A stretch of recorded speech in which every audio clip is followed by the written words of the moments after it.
What's up everybody? In today's video, I wanted to discuss a topic which has been on my mind for a while, but has become particularly relevant lately with the recent round of Brigitta changes. And that's the idea of dumbing down Overwatch for the sake of balance. Simply put, is sacrificing the unique abilities and mechanics that make certain heroes special worth it just for the sake of them appearing in matches more or less often? This is Master Ian Gamer, and before we get into it, I just wanted to mention that if you enjoy this video, then be sure to subscribe and bash that bell icon to never miss any future Overwatch content. But now, on to the video. So the specific change which prompted me to make this video was the nerf to Brigitta's repair pack ability. As of her most recent changes, it now no longer provides bonus armor after fully healing an ally. This means that she has not only lost her ability to provide armor on teammates, but also her ability to overheal. Sure, she can still do both via her ultimate, but by removing these mechanics entirely from her standard heal abilities, I can't help but feel like Brigitta has had part of her identity and novelty stripped away. Now she's just a more generic healer, and I really don't like seeing Blizzard push her in that direction. I should also emphasize that I understand why Blizzard nerfed her in this way. Both armor and overhealing can be very strong in certain situations, and when played in a high-skilled, well-coordinated team, Brigitta could be an incredibly oppressive hero. But for the rest of us casual plebeians, I'd go so far as to say that it really wasn't a problem. In fact, it was the opposite of a problem.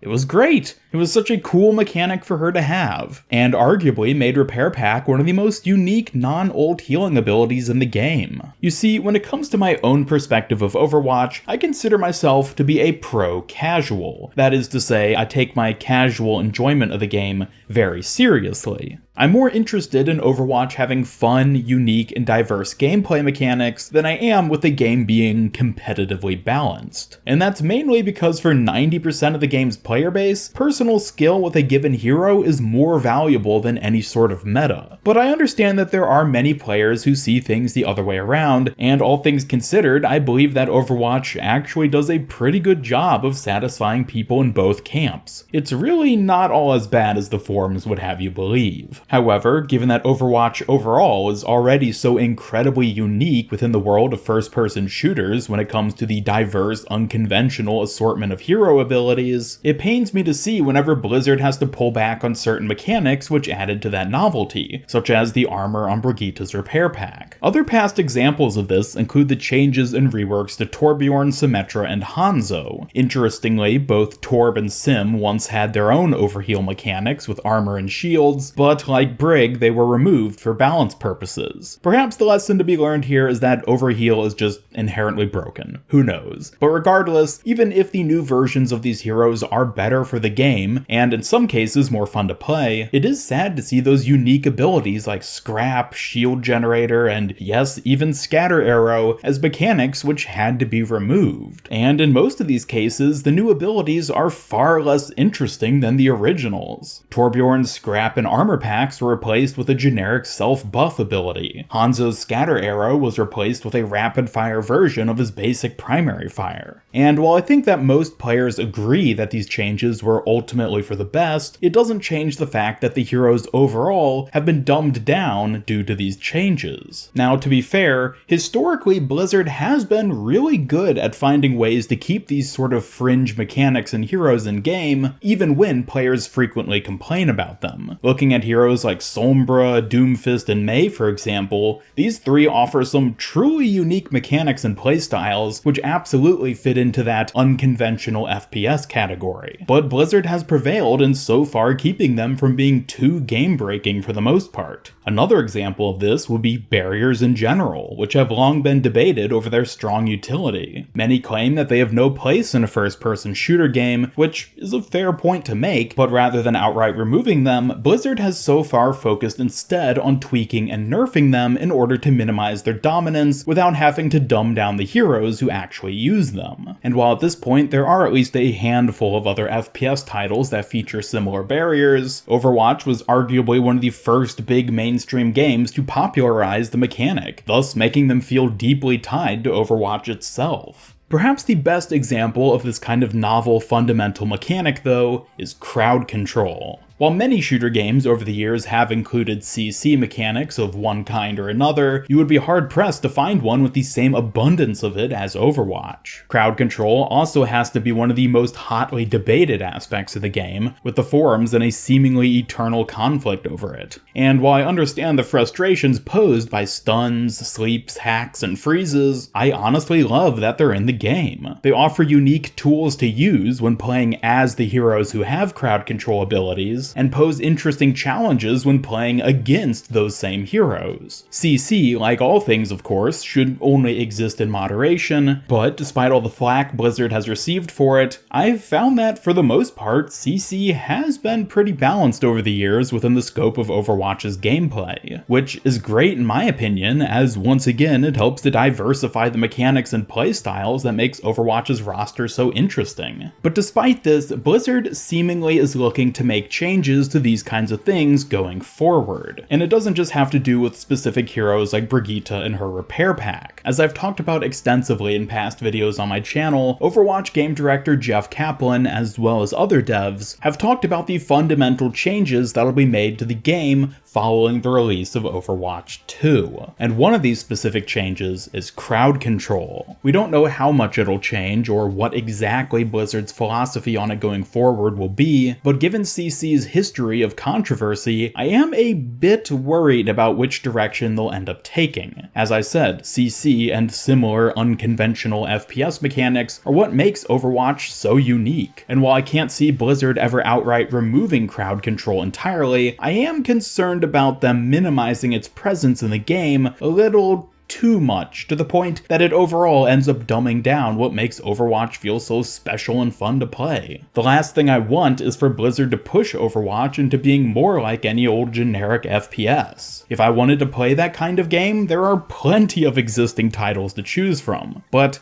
there's only one Overwatch. Well, maybe two if you count Paladins, but I think you know what I mean. Ultimately, I'm really curious to hear what you all think about the idea of Overwatch being dumbed down to fit the more generic first-person shooter format. Do you think Blizzard should cut back on the more fringe heroes and abilities in favor of more simplistic and balanced gameplay? Or do you like having barriers and crowd control being fundamental components of the game? Let me know your thoughts in the comments down below. As always, be sure to subscribe, bash that bell icon, follow me on Twitter at MasterIanGamer, and check out my Discord server to never miss any future Overwatch news and content. If you'd like to support my videos, then you can become a channel member by hitting that join button to unlock some cool rewards like the people you see here. Otherwise, this is Master Ian Gamer signing off, and until next time, have a great day.